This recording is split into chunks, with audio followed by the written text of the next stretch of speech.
En el canal hemos visto laptops gamer y laptops de oficina para un uso mixto.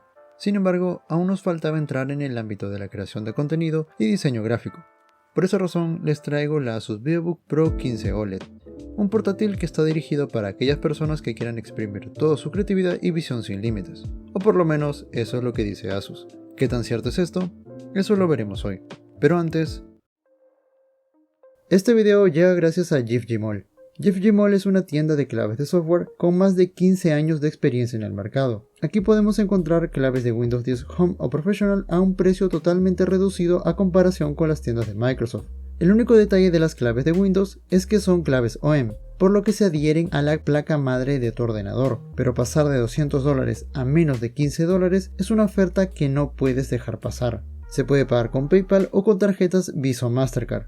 Y lo mejor de todo es que el código te llega al instante de haber completado la compra. Más información en la descripción del video, además de un código de descuento. Muchas gracias a GIF-Gmol por patrocinar este espacio.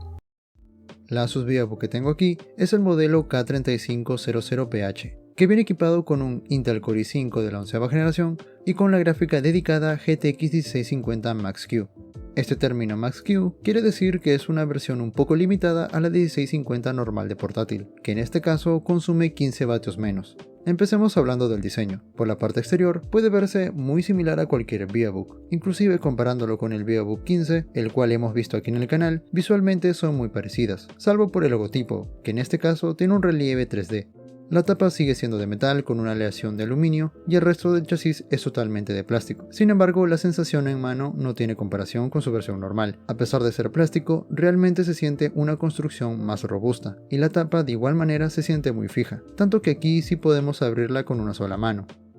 Las dimensiones del portátil son algo estándar para las 15 pulgadas, aunque en el grosor sí es delgado. Recordemos que esta es una portátil con una gráfica dedicada que incluso tiene versiones con una 3050, por lo que 1,99 centímetros es algo sobresaliente.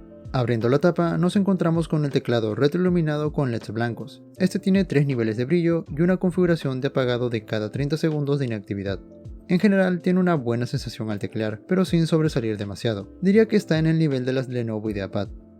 También tenemos un sensor de huella físico que se encuentra en el botón de encendido, el cual funciona rápido y es compatible con Windows Hello.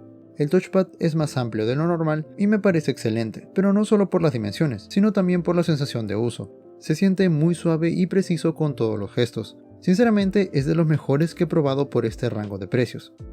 En la conectividad inalámbrica tenemos Wi-Fi 6 y Bluetooth 5.0. En el tema de puertos, tiene de todo un poco. En la parte izquierda tenemos dos puertos USB 2.0 y en el lado derecho la conexión del cargador, un USB 3.2, un HDMI 1.4, un USB tipo C Thunderbolt 4 con salida de video DisplayPort, un lector de tarjetas microSD y el audio combo jack 3.5. Cabe precisar que el HDMI con el DisplayPort se conecta con la gráfica integrada, por lo que no se puede empujar mucho más en rendimiento.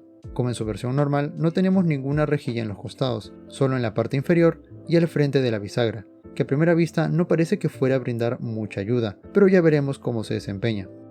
Antes de continuar, les recuerdo que si te está gustando el video, regálame un like y suscríbete al canal. De esta manera me ayudas a seguir realizando estos trabajos y si compartes el video, mucho mejor. Ahora sí, regresemos al portátil. Hablemos del monitor, que a mi parecer es la joya de las VivoBook. Y sí, hablo explícitamente de su pantalla OLED, la cual es muy distinto a una pantalla IPS convencional. Las pantallas LCD tienen varias capas para conseguir los colores que representa, pero en todos los casos, desde el momento en que se prende la pantalla, los LEDs de la primera capa no se apagan hasta que no tenga energía, y cuando tiene que representar un color negro, lo único que hace es tratar de opacar esta luz para conseguir un color oscuro. Obviamente existen pantallas IPS de muy buena calidad que hacen un gran trabajo para conseguir tapar casi por completo la luz del LED y conseguir mejores negros. Sin embargo, las OLED tienen una capa de LEDs que pueden prender y apagarse dependiendo de lo que necesite mostrar, además de un par de capas para conseguir los colores, por lo que si tiene que mostrar píxeles negros, estos simplemente se apagarán mostrando un negro más real. Esto se nota desde el momento en que enciendes el ordenador. La versión que tenemos aquí tiene una resolución en Full HD con 60 Hz, pero también existe la versión en Quad HD Plus, que es un 1800p que Asus llama 2,8K, con una tasa de 90 Hz.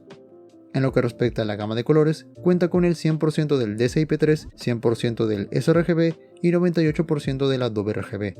Pero te preguntarás, ¿cómo es que tiene casi el 100% de los tres, teniendo en cuenta que el DCI-P3 y el Adobe RGB son gama de colores más amplias?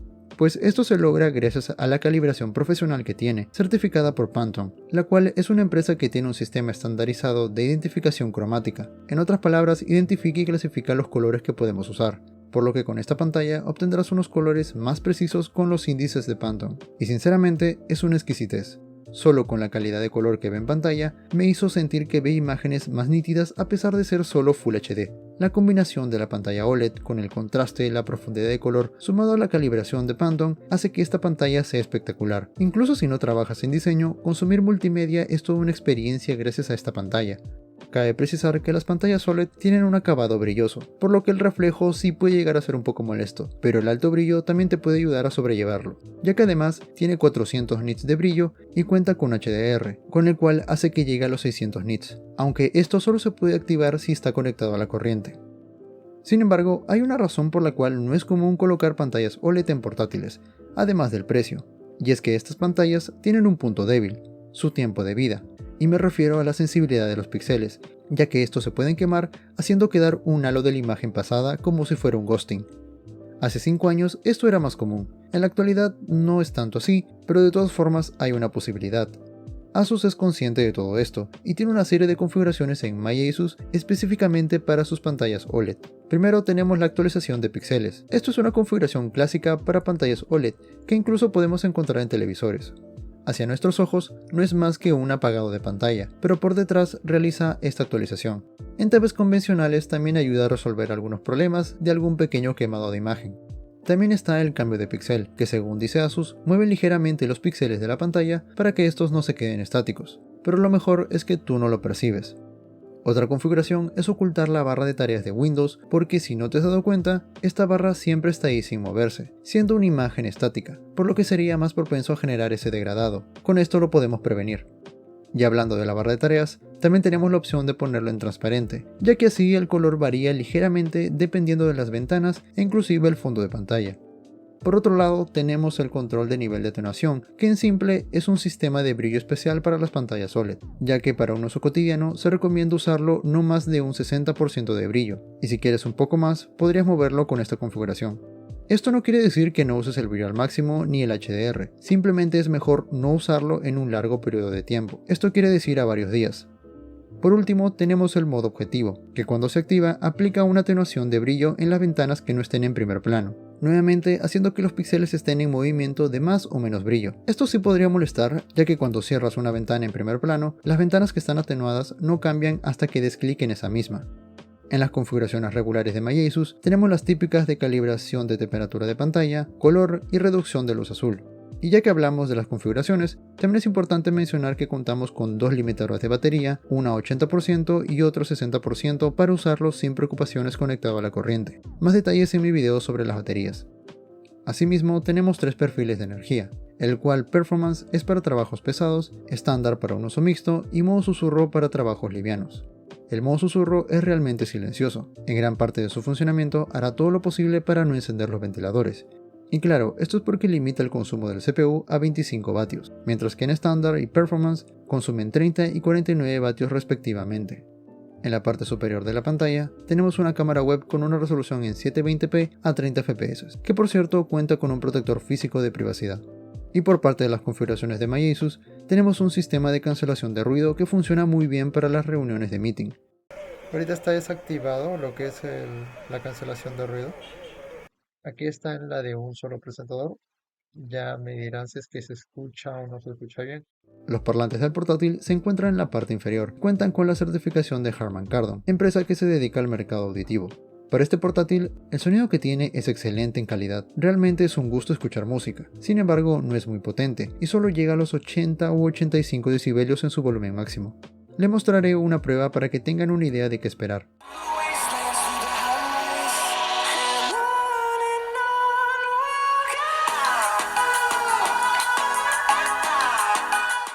Se supone que para los parlantes también tiene cancelación de ruido, es decir, filtra solo la voz y reduce los ruidos de fondo que puede percibir en la llamada, pero sinceramente, esté activo o no, yo lo sigo escuchando igual. Hablemos del rendimiento del portátil. Esta versión cuenta con un Core i5 11300H, con la GTX 1650 Max-Q, 8 GB de RAM y 512 GB de SSD M.2. Lamentablemente solo podemos expandir el almacenamiento hasta 2 TB y solo tenemos un puerto de M.2. Esto quiere decir que toda la RAM viene soldada y no se puede aumentar.